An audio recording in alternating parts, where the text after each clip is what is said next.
Hello friends, welcome to KAVITHASAMAYALARAI. இன்னைக்கு நம்ம பார்க்க போற ஸ்பெஷல் ரெசிபி நல்ல ஒரு சுவையான கேரட் பொரியல். கேரட் பொரியல் ஒரு சிம்பிளான ரெசிபி தான். நம்ம எல்லா பொரியலும் தாளிக்கிற மாதிரி அதுவும் தாளிச்சு விட்டு தேங்காய் போட்டு இறக்கிடலாம். பட் கேரட்ல ஒரு சின்ன இனிப்பு இருக்குங்க. அதனால ஒரு சிலருக்கு இந்த கேரட் பொரியல் பிடிக்காதுங்க. இங்கே என்ன ஸ்பெஷல்னா நல்ல ஒரு ஸ்பைசியான வேர்க்கடலை மசாலா ரெடி பண்ணி அதை இந்த பொரியலில் சேர்த்து நம்ம செய்கிறோம். அட்டகாசமாக இருக்குங்க. டேஸ்ட்டும் வாசனையும் எல்லாருக்குமே ரொம்ப பிடிக்கும். ஒரு தடவை செஞ்சிங்கன்னா கண்டிப்பாக திரும்ப திரும்ப செய்வீங்க. மீல்ஸோடு சாப்பிட்றதுக்கு, வெரைட்டி ரைஸஸோட, சப்பாத்தியோடலாம் சாப்பிட்றதுக்கு ரொம்ப நல்லாயிருக்குங்க. ரொம்ப ஒரு சிம்பிளான டிஷ் தான், நம்ம ஈஸியாகவும் பண்ணிடலாம். வாங்க ரெசிபி எப்படின்னு பார்க்கலாம். இங்கே ஒரு 400 கிராம் அளவுக்கு கேரட்டை நல்லா கழுவிட்டு தோலெல்லாம் சீவி இப்படி சின்ன சின்ன பீசஸாக கட் பண்ணி வச்சுருக்கேங்க. ஸோ பொரியல் செய்யறதுக்கு கேரட் ரெடி. அடுத்தது இங்கே ஒரு கடாயில் ஒரு 2 ஸ்பூன் அளவுக்கு ஆயில் சேர்த்துக்கிறேன். இந்த ஆயில் நல்லா சூடானதுக்கப்புறம் 1 டீஸ்பூன் கடுகு, கூடவே 1 டீஸ்பூன் உளுந்தம்பருப்பு. கடுகு உளுந்தம்பருப்பு நல்லா பொரிஞ்சதுக்கப்புறம் நல்ல ஃப்ரெஷ்ஷான கருவேப்பிலை ஒரு கொத்து. அடுத்ததாக நல்ல பொடியாக நறுக்குன்னு ஒரு பெரிய வெங்காயம் சேர்த்து நல்லா வதக்கிடலாங்க. வெங்காயம் கொஞ்சம் கலர் மாதிரி வர வரைக்கும் வதங்கட்டும். வெங்காயம் ரொம்ப வதக்கணும்னு அவசியம் இல்லை, கொஞ்சம் க்ரன்ச்சியாகவே இருக்கட்டும், அப்போ தான் நல்லாயிருக்கும். ஸோ நல்லா இந்த அளவுக்கு வதக்கி விட்டுட்டு இப்போ நம்ம பொடியாக நறுக்கி வச்சுருக்கிற கேரட்டை சேர்த்து விட்டுறலாம். ஒரு நிமிஷம்லாம் நல்லா கலந்து விடுவோம்.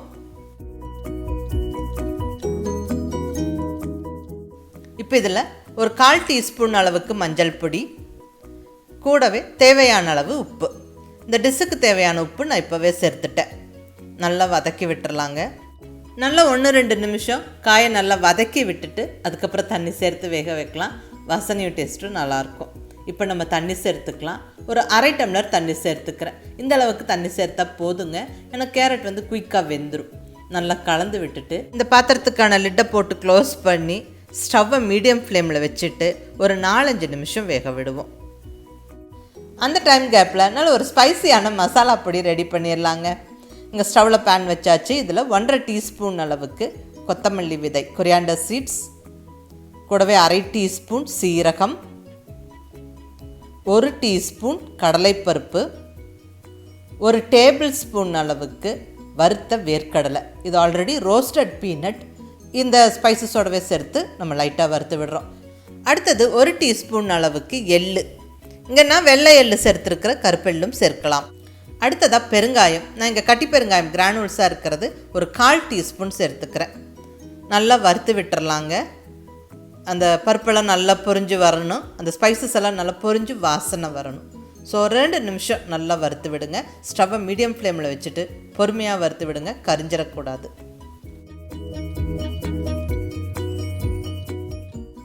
பாருங்கள், ஸ்பைசஸ் எல்லாம் ஓரளவுக்கு வறுப்பட்டுருச்சு, நல்லா வாசனை வருது.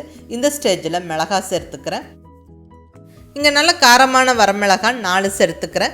நீங்கள் உங்களுடைய டேஸ்ட்டுக்கு தகுந்த மாதிரி சேர்த்துக்கலாம். பட் பர்டிகுலர்லி இந்த கேரட் பொரியல் கொஞ்சம் ஸ்பைஸியாக இருந்தால் நல்லாயிருக்கும். காரம் நல்லா சாப்பிட்றவங்க இன்னும் கூட 2 சேர்த்துக்காங்க. இப்போ இதில் ஒரு 2 டேபிள் ஸ்பூன் அளவுக்கு தேங்காயும் சேர்த்தாச்சு. நல்லா வறுத்து விட்டுருவாங்க. இந்த ஸ்பைசஸ் எல்லாம் நல்லா பொரிஞ்சு வரட்டும், அந்த தேங்காயும் லைட்டாக நல்லா வறுபட்டு வரணும்.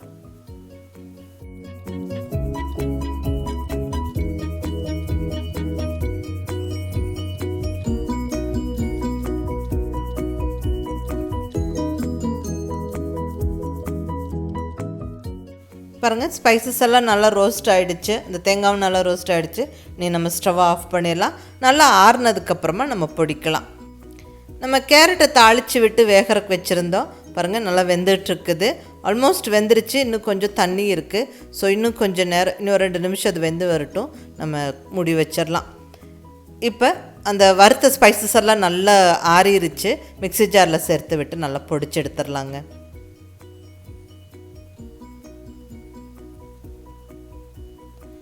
மிக்ஸி ஜாரில் கம்ப்ளீட்டாக சேர்த்தாச்சு. இப்போ நம்ம நல்லா இதை ஃபைன் பவுடராக பொடிச்சு எடுத்துருவோம். பாருங்கள், இந்த அளவுக்கு பொடிச்சு எடுத்துருவோம். நல்லா கமகமன்னு வாசனையோட நம்மளுக்கு மசாலா பொடி ரெடிங்க. இங்கே கேரட்டும் நல்லா வெந்துருச்சு, அந்த தண்ணியெல்லாம் நல்லா சுண்டிருச்சு. பாருங்கள், இப்போ நம்ம ரெடியாக பொடிச்சு வச்சுருக்கிற மசாலா பொடியை சேர்த்து விட்டுருலாங்க. கம்ப்ளீட்டாக எல்லா மசாலா பொடியும் சேர்த்தாச்சு. நல்லா கலந்து விட்டுருவோம். நல்ல ஈவனாக நம்ம நல்ல இந்த மசாலா பொடி சேர்த்து கலந்துடணும். இந்த மசாலா பொடி சேர்த்த உடனே நல்ல வாசனையாக இருக்குங்க.